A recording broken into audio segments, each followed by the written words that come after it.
Okay. I am going to begin here. I'm not seeing the other participants, but I'm very, very happy to see our guest for tonight and to be part of this event for Africana Studies. Good evening. I am Rita Barnard. I'm professor of English and director of the undergrad program in comparative literature. I'm also proud to be an affiliated faculty member of the Center for Africana Studies. And this is, of course, the second event in the spring program, the Spring Africa Lecture Series.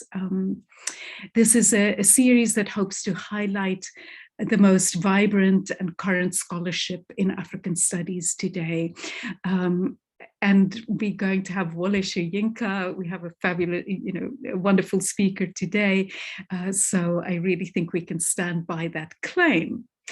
So I'm here to introduce our speaker, Moradewun Adejunmobi, who will be giving a talk entitled Vernacularizing Agendas, Signposts from African Languages, Writing and Literature.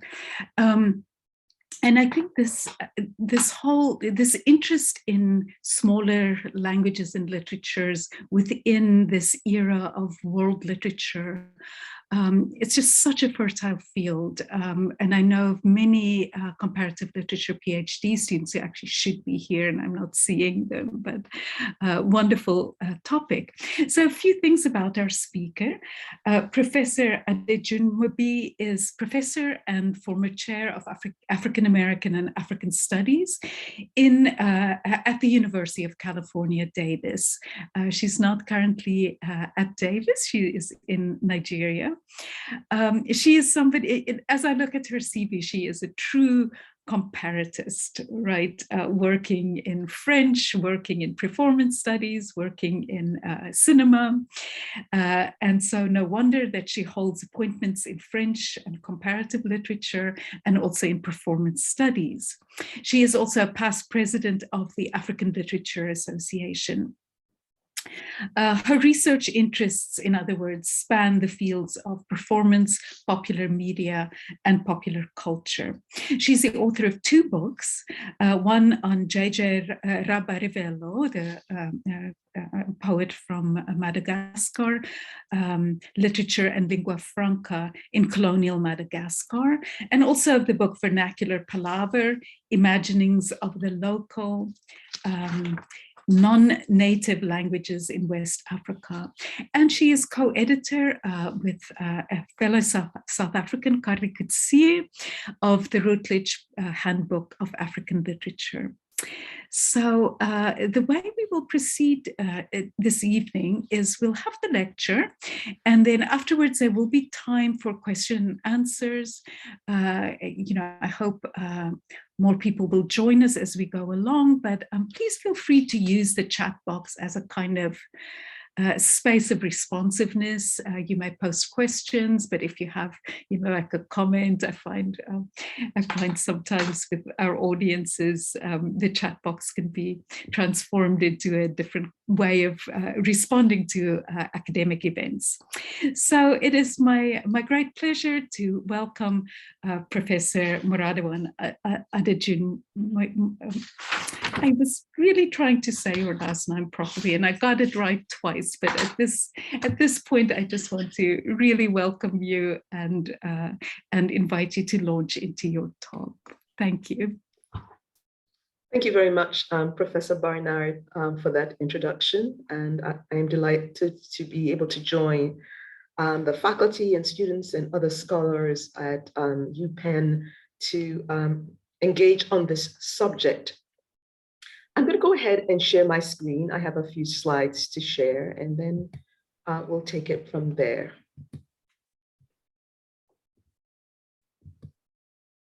So never mind that the title looks slightly different, but let me say by way of introduction to this presentation that I wish to make that There have been conversations about the language, in particular of African literature, since the 1960s, since the early days of reflections about African literature.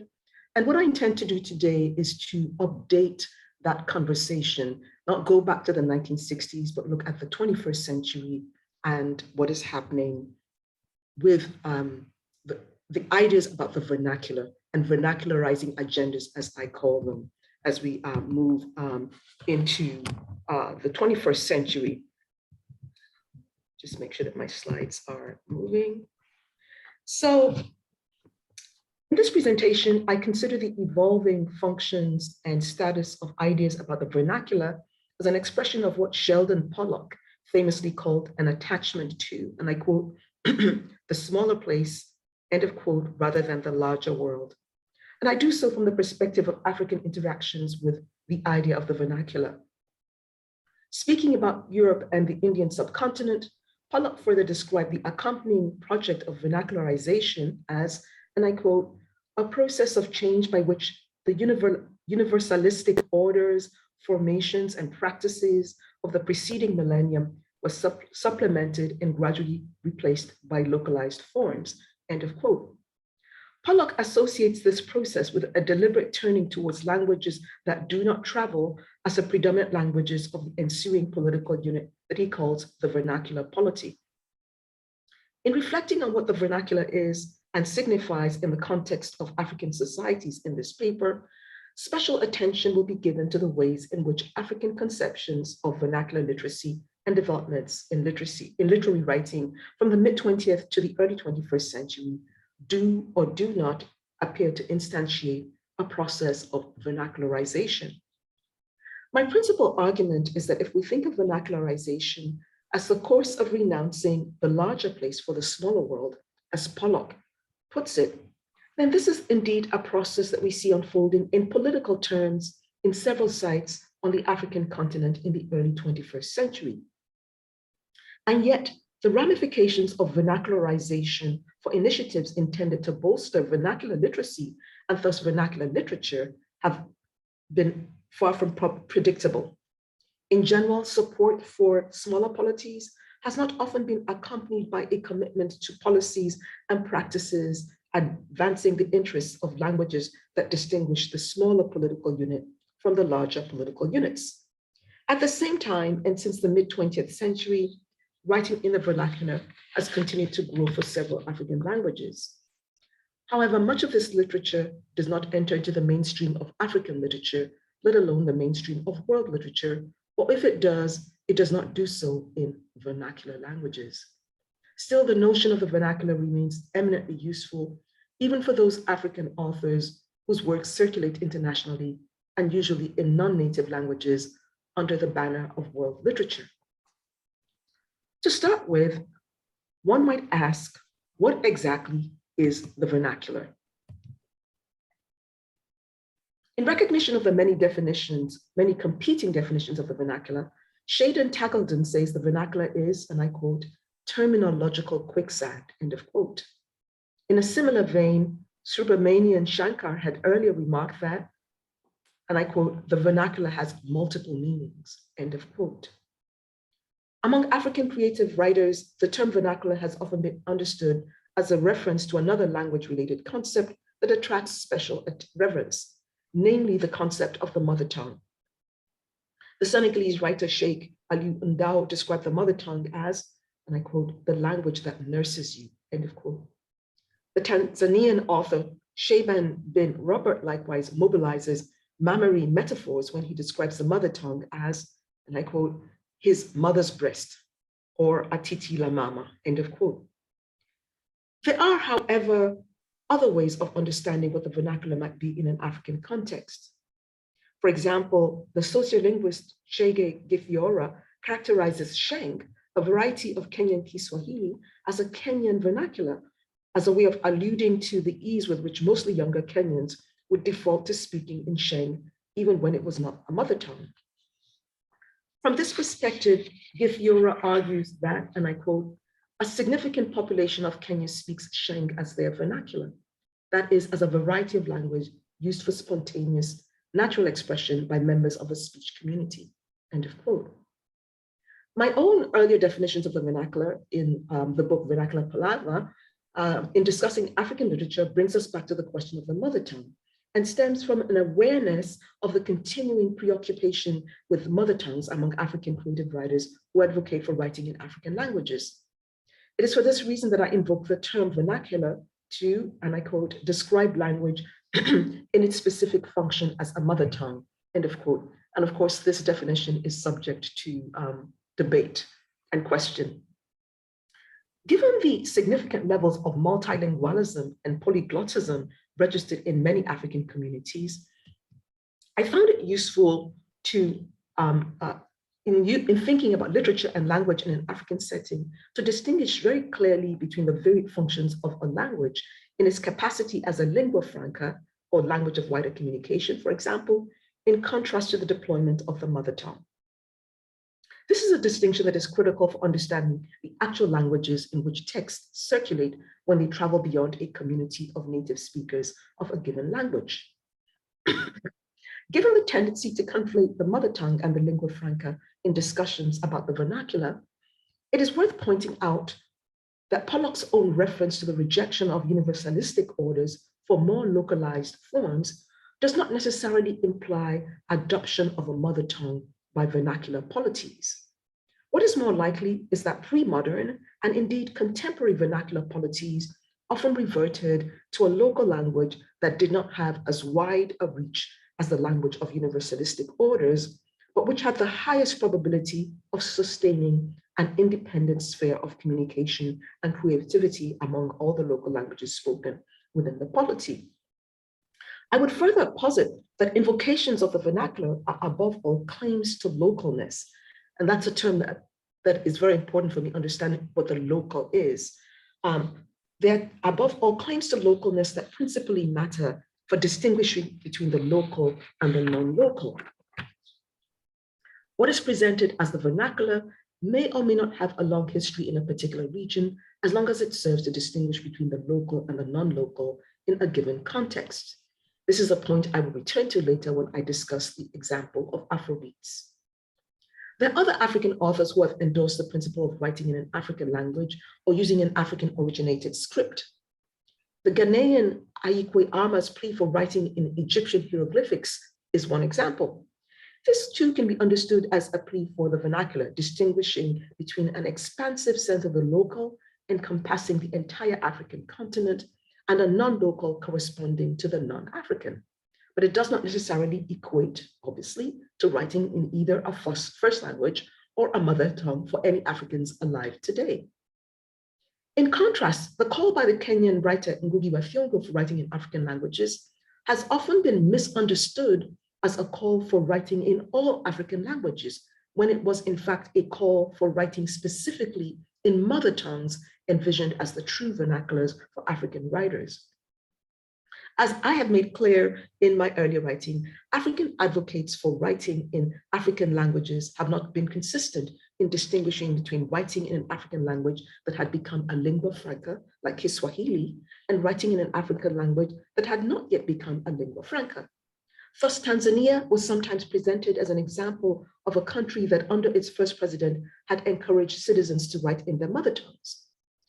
But what the first president of Tanzania, Julius Nyerere, did was, in fact, to make Kiswahili a language that was for the majority at that time, a second or third language, the official language of the country and the language of education. So it was not a policy vested in mother tongues.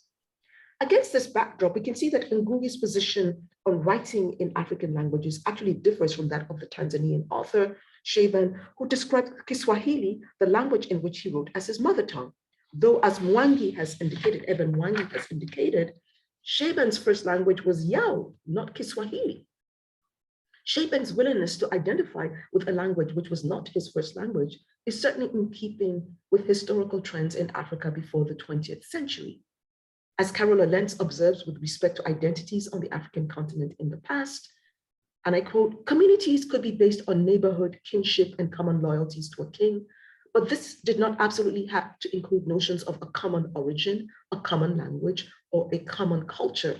and an anthropologist slash historian has recently described one of the largest ethnic groups in Africa, the Yoruba, as a community of practice, which I find to be an interesting definition, not a definition tied to language, but the practice of particular cultural norms.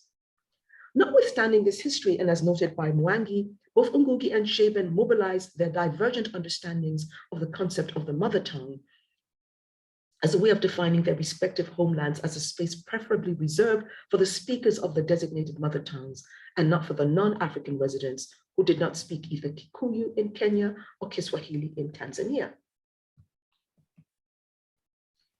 In post-colonial Africa, renouncing the larger unit for the smaller space has more often been accompanied by an association with a regionally distinctive language than with a commitment to promoting a mother tongue as the language of state or language of education, and especially higher education.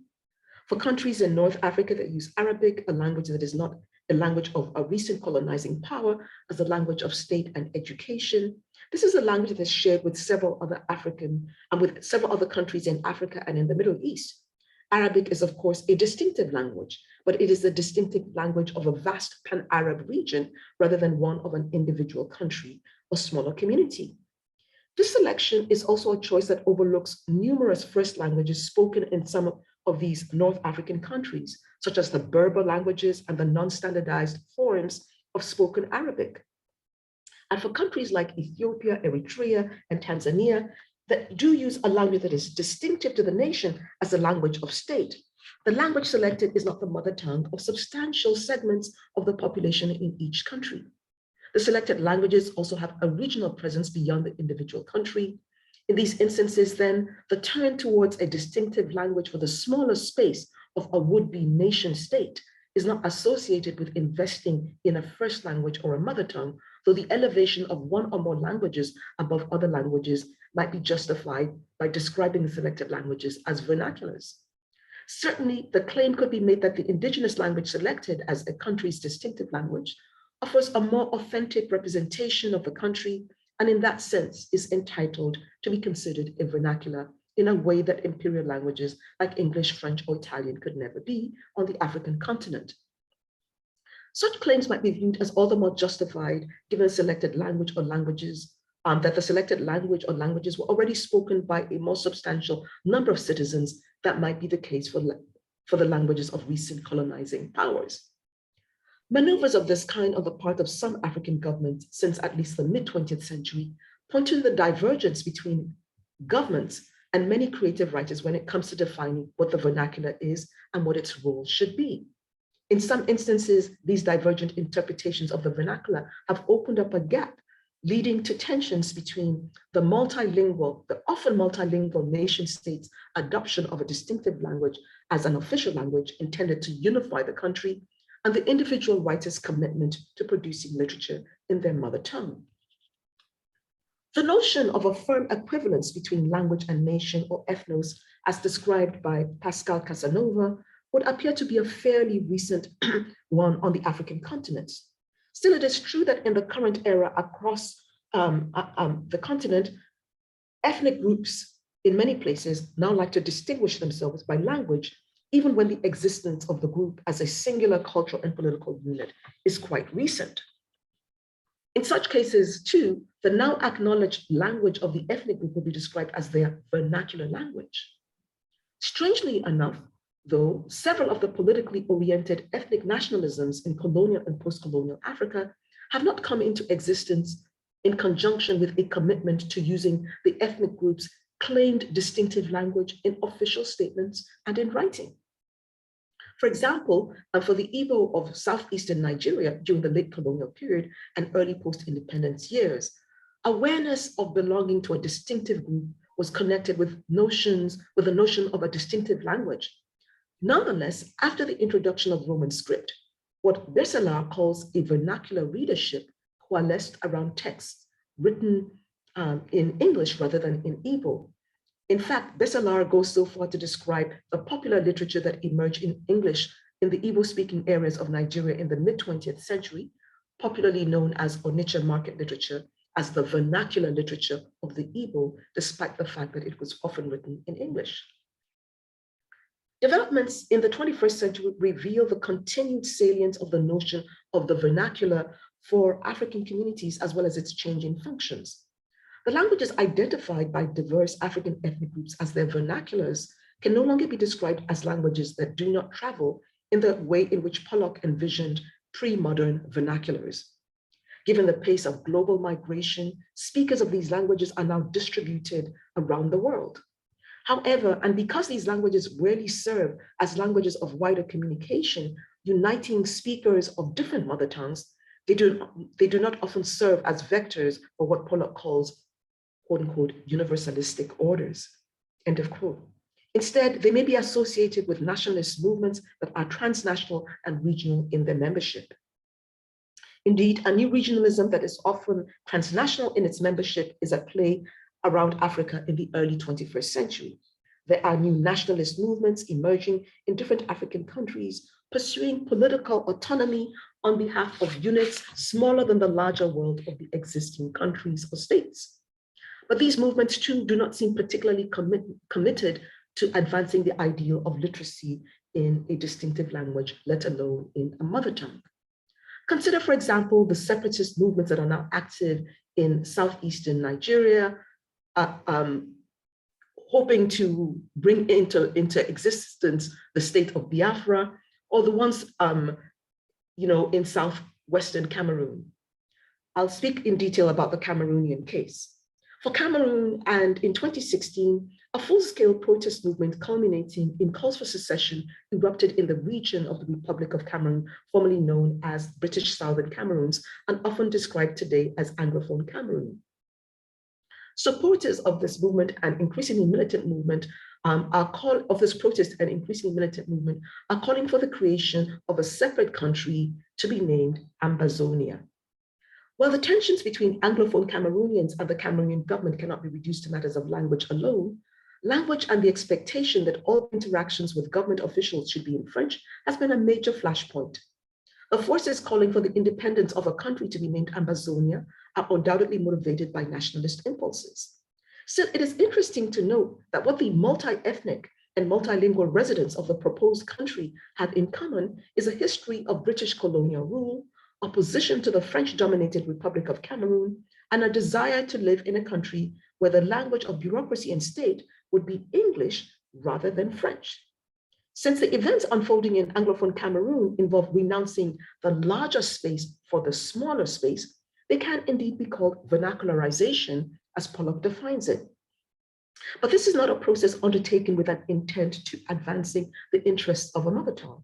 In addition, the language of the separatist movement itself, English, and sometimes Pidgin English, is not one that distinguishes the smaller place from other countries on the African continent, though it does distinguish Ambazonia from French-speaking Cameroon. In some and in 21st century Africa, and if the examples of Biafra and Ambazonia are anything to go by, there would seem to be fewer opportunities for the kind of vernacularization accompanied by the privileging of distinctive languages that unfolded in early modern India and Europe to occur. What we have here is vernacularization as a political process without a commitment to the vernacular as a distinctive language or mother tongue. In matters pertaining to language, the primary challenge facing 21st century nationalist movements in Africa is not so much the fact that the communities purportedly represented by the movements are multilingual, though this undoubtedly represents a challenge.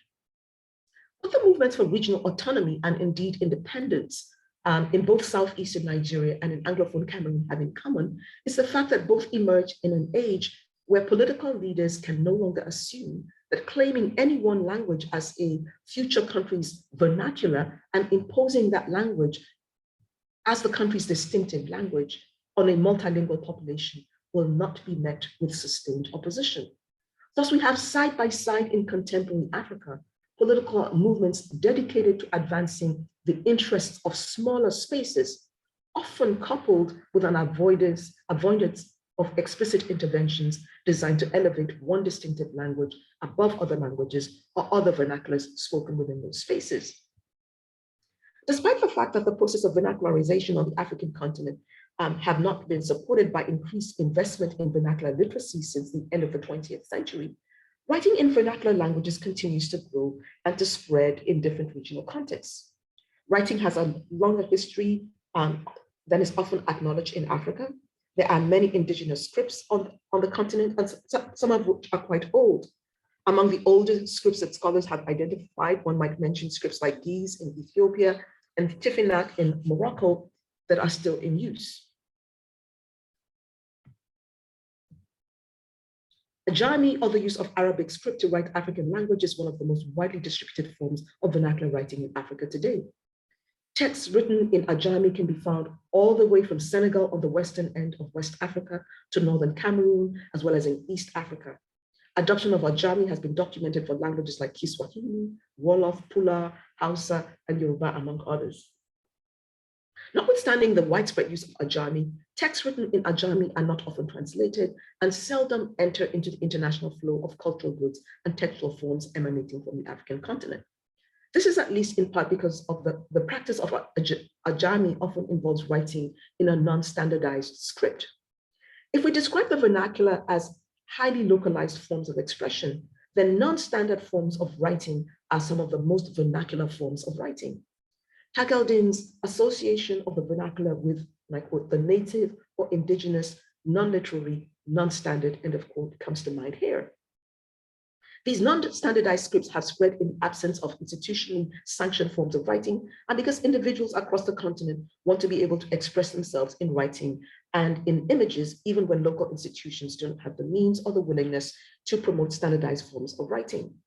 Some languages like Wolof and Hausa have acquired a standardized form in Roman script, but as McLaughlin points out for Wolof, the standardized Roman script is less frequently used than the non-standardized Ajami script. While not displacing languages like English and French in Roman script from their entrenched positions, writing in indigenous languages actually appears to be gaining in popularity, at least in some African contexts.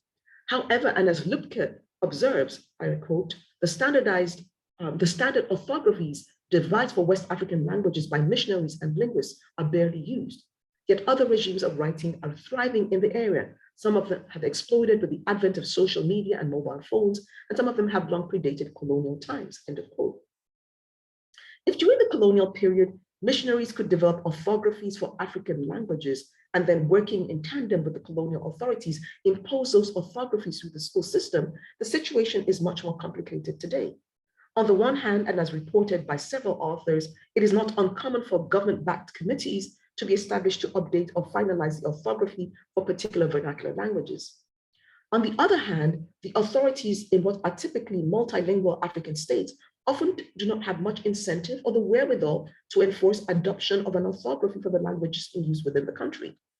To the extent that we can speak of vernacularization with respect to writing happening today on the African continent, we are referring to a process that almost always entails developments occurring outside the scope of initiatives backed by the full force of the state. Even as non-standardized forms of writing of African languages appear to be proliferating, so also do disagreements over orthography, standardization, and even the choice of script for individual languages. Recent examples include the campaign to privilege Roman script over Arabic script among marginalized ethnic groups in Sudan as well as in Mauritania, and disagreements over standardization and orthography for the Berber languages, Amazigh in Morocco. One might also mention here the debates over an appropriate orthography for Wolof in the early years after independence in Senegal. This was a debate that pitted creative writer against creative writer, Birago Diop against Sembène Ousmane, and Leopold Senghor, the writer, and president against Ousmane Sembène, the writer. Even for languages that supposedly have an official orthography, arguments continue over the appropriateness of the orthography at a time when non-standardized forms of writing, the languages in question, are becoming more widespread, especially among the youth. As an example, and in August of 2020, the British Museum in London hosted a 2-day symposium over how to write Yoruba and whether to reject non-standard forms of writing Yoruba.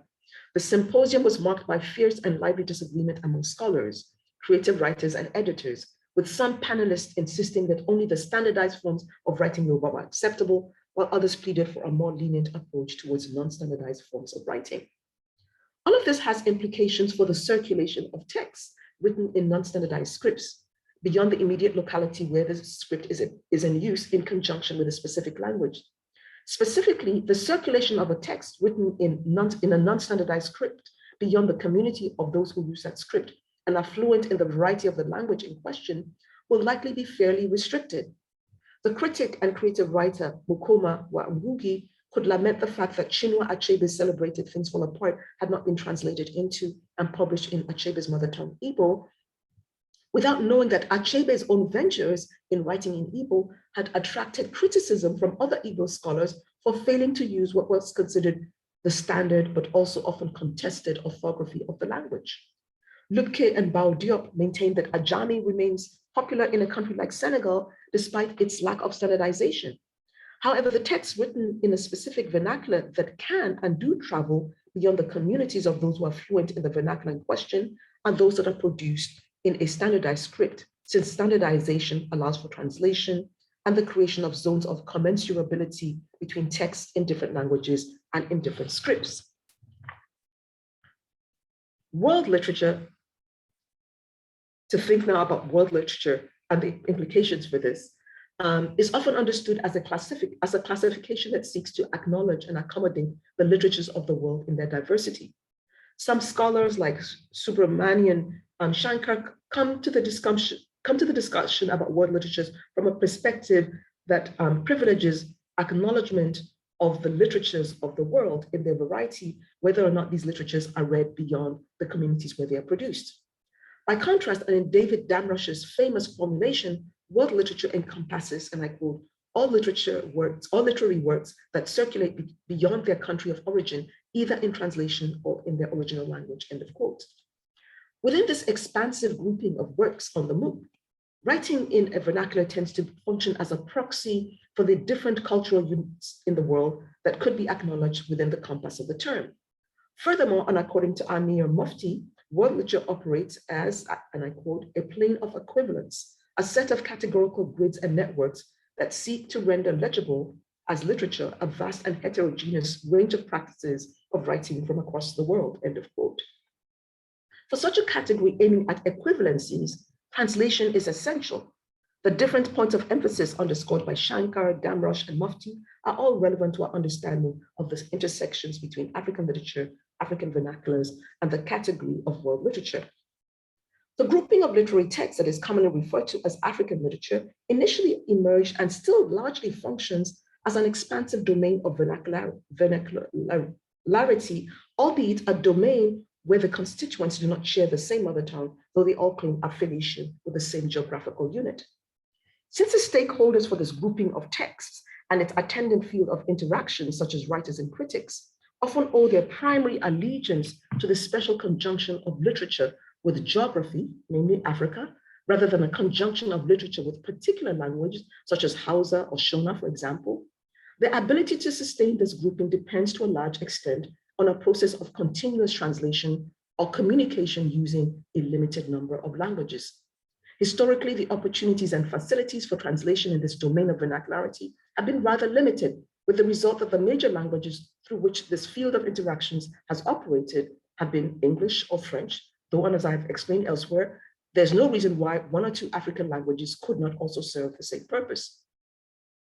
Notwithstanding this history, several African languages do in fact have established traditions of vernacular language literary writing. Literary vernacularization has happened for several languages and is perhaps even accelerating at this point in time without the benefit of vernacularization at the level of language policy with particular consequences. For one thing, with particular consequences, for the ways in which the texts do or do not circulate. For one thing, these vernacular languages are only infrequently translated into the languages of adjacent communities speaking other languages, let alone languages of wider communication that would enable the text to travel further from home within the same country or within a region of the continent. For example, and among Yoruba creative writers who rose to fame starting in the mid-20th century, relatively few have had their works translated into any language. None of the Yoruba languages, this is just an example of some text, none of the Yoruba language plays and novels by Oladejo Okediji have ever been translated into other languages. Among his many works, only 2 of the plays of Akinwumi Ishola have ever been translated into English. That is the very successful play, Efusheto Aniwura, Yalode Ibadan, and his second historical drama, Tinumbu Yalode Egba. Daniel Fagunwa's Obojuode Ninu Boimomole, the first lengthy prose work in Yoruba, published in novel form in 1938, was not translated into English until 1968. Itan Igbesi Aye Eni Sekilola, the first lengthy work of fiction in Yoruba, serialized in Nigerian newspaper from 1929 to 1930, did not receive its first full and annotated translation until 2012. This pattern and the fact that African vernacular language texts are rarely translated into other languages help to explain the more limited circulation of these works, even within individual countries and across the African continent as a whole. With the exception of languages like Kiswahili, Amharic, and to a lesser extent, languages like Hausa, many African vernacular language texts are written in languages that are not often spoken as second languages and do not function as languages of wider communication. As a result, and in the absence of translation, such texts are usually available only to mother tongue readers of the vernacular in question. Within the same country, researchers and critics of African literature who are not mother tongue speakers of the vernacular in which the text is written will not usually be able to access the text. Furthermore, the small presses that publish these vernacular language texts often do not have a distribution network that is wide enough to enable distribution of the text beyond the sections of the school system where the text has been assigned. If against this background, translation happens infrequently for texts written in languages like Yoruba, for which standardized scripts exist, the situation is likely more dire for literary texts rendered in non-standardized scripts. It is patently difficult to achieve Mofte's plane of equivalence and thus a full accounting of the world's literatures, to borrow Shanker's terminology, when dealing with and attempting to translate texts initially written in non-standardized scripts and languages. Unfortunately, however, the challenges for African vernacular literatures do not end with the occasional translation of the African language literary work into other languages. Indeed, and when the African authored texts written in a vernacular language are translated into global languages of power, they tend to have unusual translation trajectories. In the case of Okotbite's Song of Lawino, publication of the English language translation preceded publication of the Akoli language source text, Werpa Lawino, by 3 years. Following the same pattern, a translation of Werpa Lawino into Luganda, one of the major languages of the text's native country, Uganda, was not published until 2016. That the translation was based on the English language version of the volume rather than the Acholi language source text points to yet another pattern in the circulation of African vernacular language literary texts. These texts become accessible to non-native speakers of the vernacular used by first being translated into a global language. In short, and no matter the language in which the African author text was composed or will be read, circulation often occurs through the medium of a global language whenever the text travels beyond a community of native speakers of the vernacular used. To be sure, there are African author texts in what can be described as vernacular languages that appear to circulate internationally without requiring translation. And as an example, one might mention Afro Beats, a popular music genre identified with both Nigeria and Ghana that draws inspiration from global hip hop, has a global reach and often relies on mixed registers of individual languages and a mixing of languages. On the one hand, and for Olorun Toba-Oju, Afrobeat is a global, local, or localized phenomenon. On the other hand, however, this localized phenomenon, as he described it, is attached to a conscious Africanity. In Afrobeats, then we have speech forms that are positioned as vernacular and distinctive of a particular region, coupled with a musical genre that is perceived as global in its style. The urban youth languages used in Afrobeats correspond to the kinds of mixed spoken registers that Lupke has observed in several African countries. For fans of Afrobeats, the admixture of expressions from multiple languages further heightens the genre's pan-ethnic, continent-wide, and cosmopolitan appeal. Like Sheng in Kenya, and as argued by Githiora, the mixed registers of Afrobeats is seen as a distinctive youth language in parts of West Africa. Thus endowed with various dimensions of vernacularity, these expressive forms can circulate both locally and internationally as quintessentially African creations. The ease with which Afro Beats circulate transnationally and globally can probably not be dissociated from the fact that it is a performative textual form where the beats matter more than the meanings of the lyrics, and which therefore does not require full intelligibility, as would be the case with a written text. Above all, this is a vernacular-based practice that is not in need of translation, to borrow Shankar's words. Unlike performative text, however, written text often requires some level of intelligibility in order to be read either locally or abroad. The principal way that a text written in a vernacular that is not a global language will be read beyond local spaces tends to be by being translated into a global language of power, which then opens the door for translation into other languages. In theory, any text could be translated into a global language. In practice, this option tends to be available for only a fraction of African vernacular language works. Increasingly, the African vernacular language literary texts that are most likely to be translated into global languages and to circulate around and beyond the African continent are those written by authors who already have works composed and circulating in such global languages. This is the case for both Ngugi wa Thiong'o and Boubacar Boris Diop. Ngugi's Murogo wa Kagogo was translated into English as Wizard of the Crow, while Boris Diop's Dumi Golo was translated into English as Dumi Golo, The Hidden Notebooks. Having previously written in English and French respectively, both authors already had significant visibility on world literature platforms. But it is probably also the case that because their literary works written in global languages of power were already circulating beyond their individual nations and the African continent, their works written in vernaculars could be taken as commensurate types of texts that could be easily admitted into a representative repository of the world's literatures. The idea of the vernacular attached to selected texts by these authors thus allows for claims of commensurability, but also of authenticity. For African authored texts, composition in the vernacular helps to distinguish between the local and the non-local, a distinction that is sometimes obscured when the text is composed in a language of global power.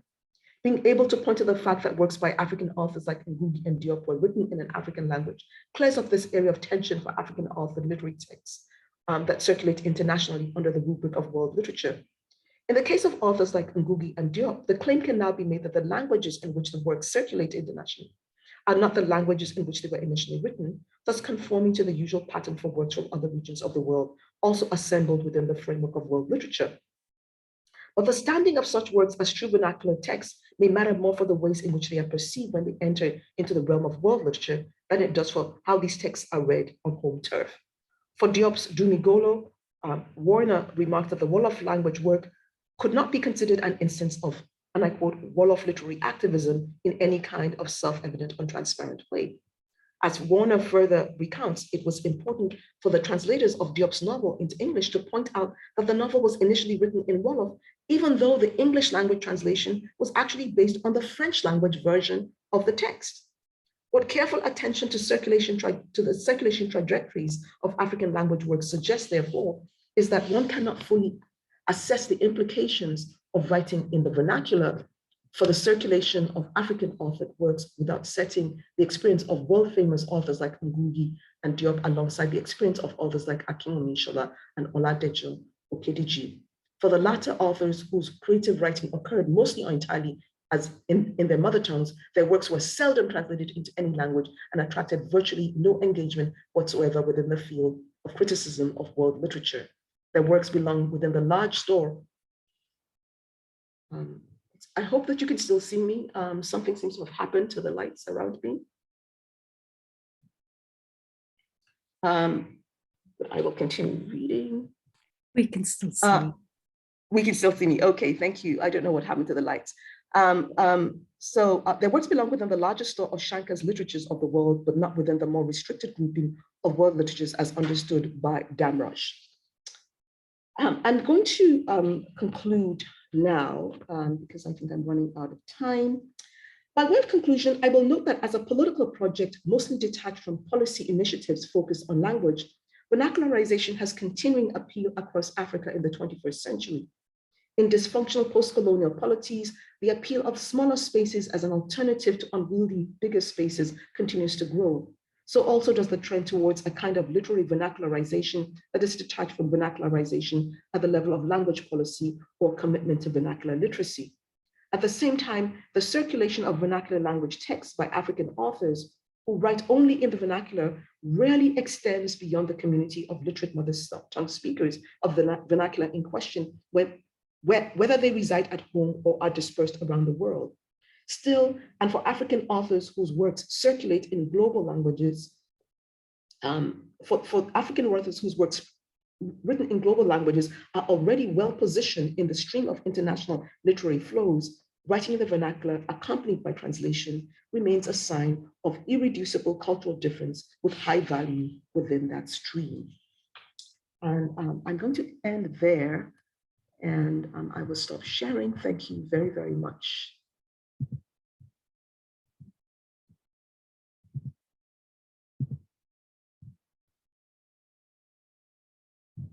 You're muted, unfortunately. Hello. Thank you for saying. I just wanted to thank you so much for this extremely comprehensive laying out of a set of problems that pertain to Africa, but also more universally of that relationship between the local and the global. And I wonder, I can't see the gallery of other people attending. So I'd like to just invite any questions. I'm happy to also start up with the question. I have many questions, but also observations that I'd love to hear you respond to. If anybody else would like to intervene there in the chat or in person, that would be great. Otherwise, I think I want to start by asking you about cinema. You know, because you've so beautifully mapped out the constant difficulties with translation, with publication. These are institutions where, you know, a certain flow is determined by will and power and economics, and also the problem of translating from non-standard versions of a given language.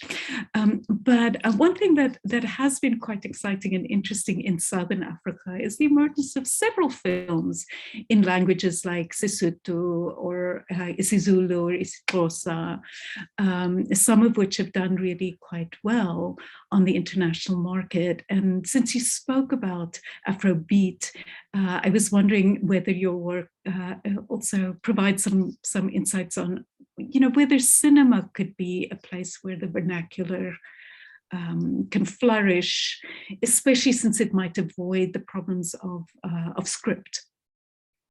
Right. Thank you very much for that question. You are definitely right that we need to make a distinction between performative genres and non-performative genres when it comes to the question of the vernacular and the circulation of texts and of works. At the same time, I will say that there are films, you know, television and cinema, which is a major area of interest for me, where a lot of the dialogue, or maybe most of the dialogue, all of the dialogue is in a vernacular, and it's in an African language.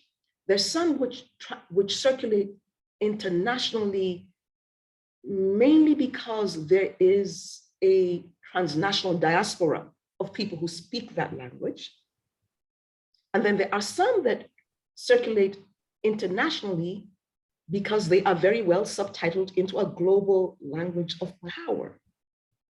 And we're dealing with two very different things there. At the same time, there are also films, and you know, Nollywood got me interested in this. There are also texts and films in a language which is not a global language of power, which are performative and which circulate internationally because people interpret the text, the performance, through the gestures rather than through the language.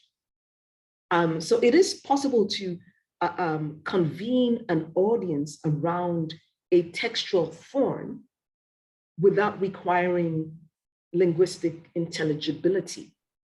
And I've argued in some of my other work that religion is one of the main domains where that happens, and especially performative elements of religion, so that you can have many people who are who would consider themselves to be devout Muslims on the African continent, who have some very rudimentary, elementary understanding of some basic greetings, forms and prayers in Arabic, but they wouldn't understand, they wouldn't be able to, understand a literary, even the Quran, if it's written, they recognize it as the Quran, but they don't understand it. But it remains meaningful for them, despite the fact that they don't understand the language. So there are so many dimensions to this.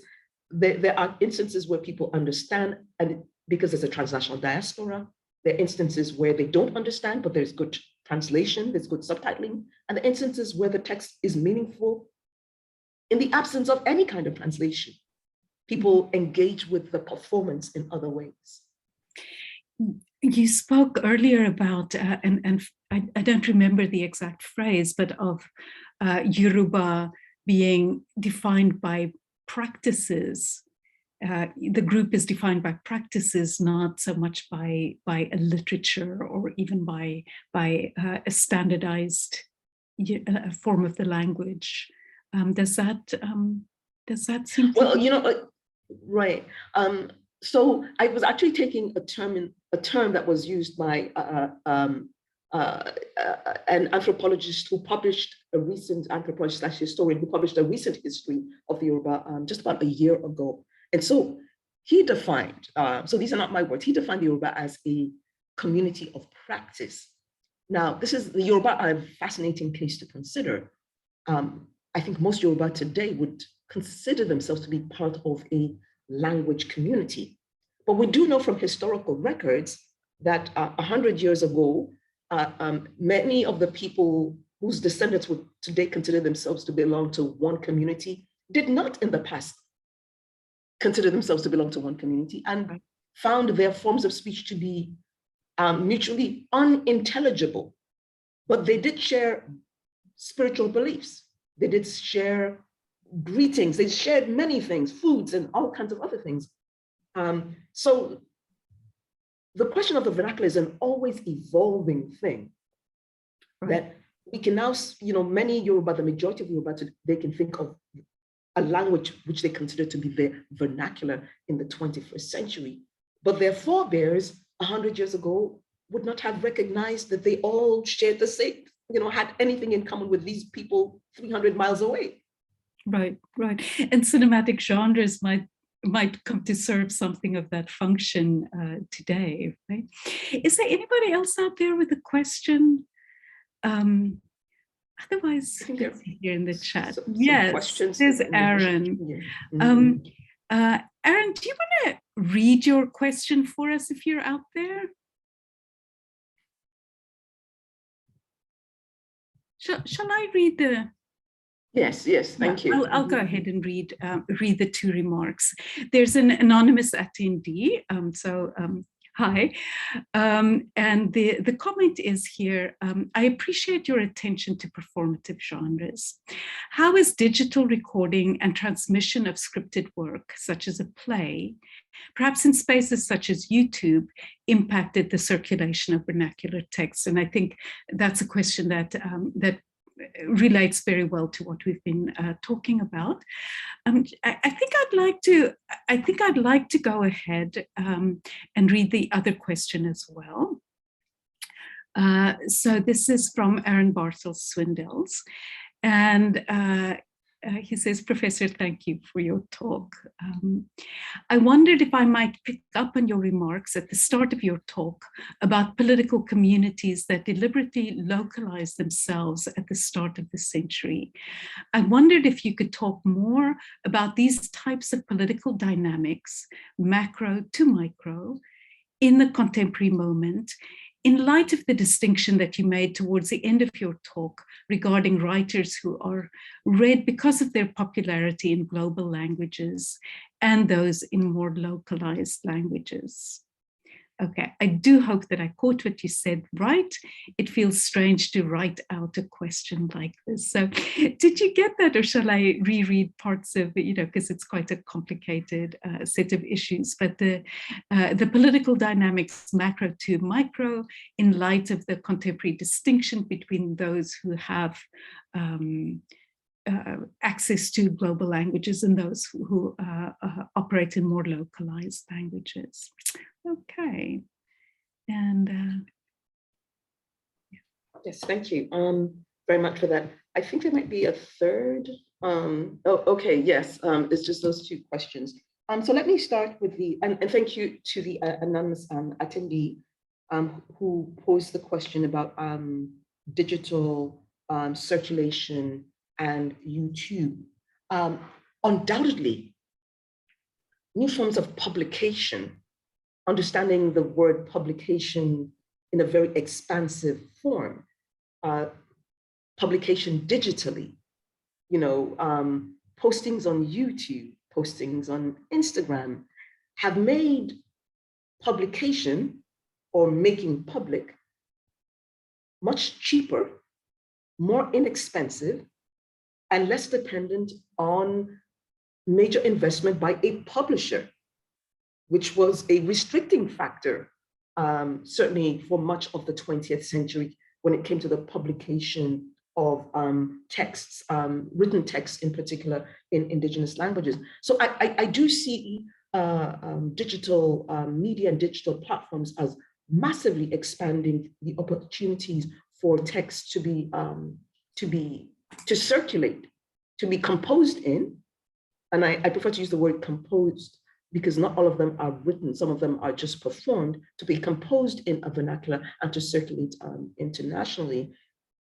I will come back to something that I said in response to Professor Barnard's question earlier, which is that some of these texts circulate globally because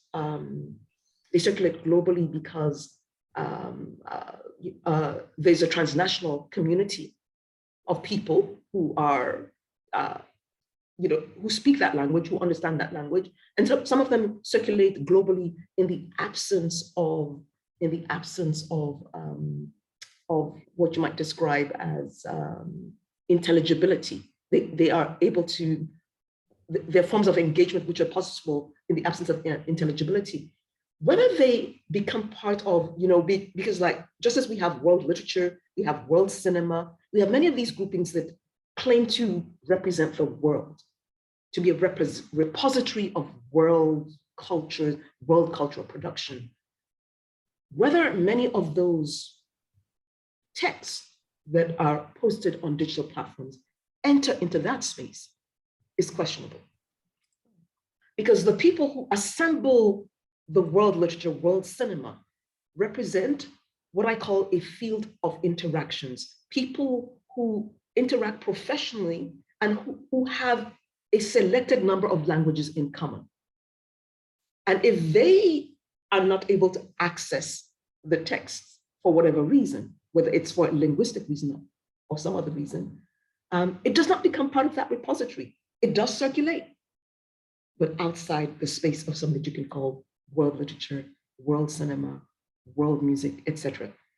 So that's my response to the first question. To Aaron, thank you for that question about localization and political dynamics. I think I probably want to go back and look at part of that question to make sure that I understand it. And you're asking about the political dynamics with respect to writers who are read because of their popularity in global languages and those who function in more local languages. And again, going back to the question, to the earlier question about digital media and digital platforms, it is possible in 21st century Africa for individual artists working with vernaculars to become massively popular, because it's not just that they don't depend on a publisher, but they don't depend on gatekeepers. They can generate their own massive audience today. They can have their own massive platform in today's world. And they can often be, I would say, in the contemporary times, more popular than writers locally, that is, than creative writers whose works are produced in a global language, who are well known globally, but may not be able to generate that kind of popular from the ground up kind of appeal in terms of what they're doing. However, the ones who are most popular locally in many places in Africa are people who are performative, rather than those whose texts circulate only in writing. Because we are dealing with a very multilingual continent where many languages are spoken, where the average individual is multilingual, there are popular texts that don't enter into the world literature realm circulating around Africa, but they do tend to be written in what I call a language of wider communication on the African continent. It doesn't have to be English. It could be Shui in Ghana. It could be Wolof in Senegal. It could be, stand-up comedy in Pidgin in Nigeria. It doesn't have to be English. It doesn't have to be French, but it has to be a language of wider communication regionally or locally, especially if it's a written text. Well, I love that comment. Are there any further questions in the chat for us? And my apologies for not understanding the webinar format. I'm now used to Zoom teaching when everybody can check in and unmute themselves. We do need to wrap up soon, but I have sort of an experience to share with you. And it goes to the question of gatekeeping. And so I love what you just said about, how vernacular performances text can be popular without the usual gatekeepers, but then the flows are different.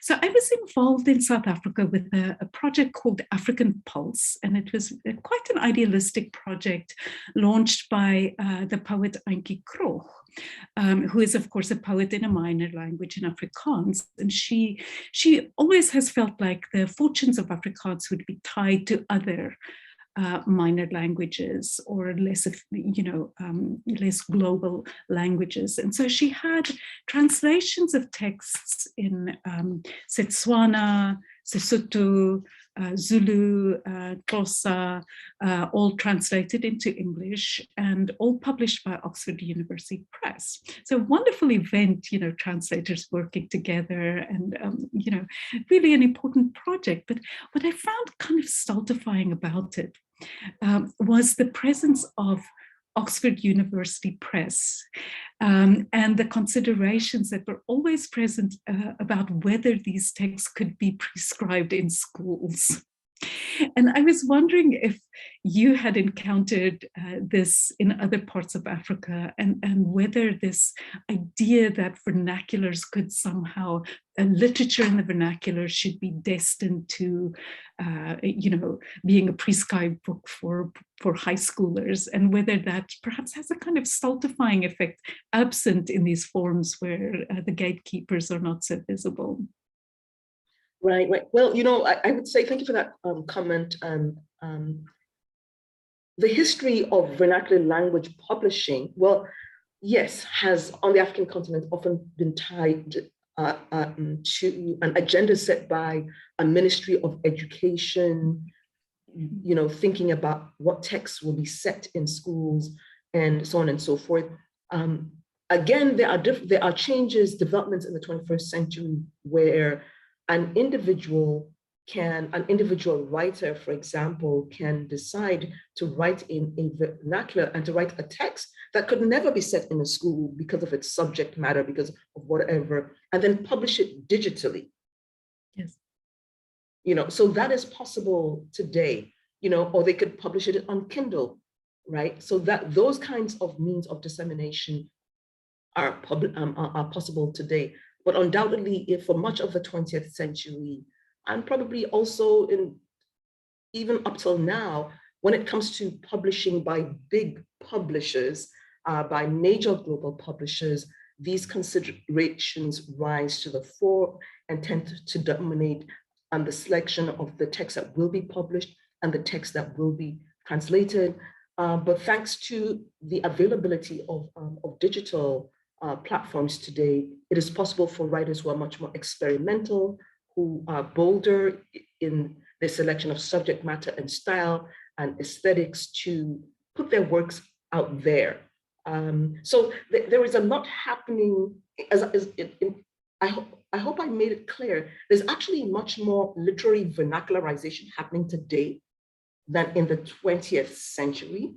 But it's happening detached from political vernacularization. It's happening detached from what ministries of education are determining, but it's also not entering into that flow, into that realm of world literature and world this and world that.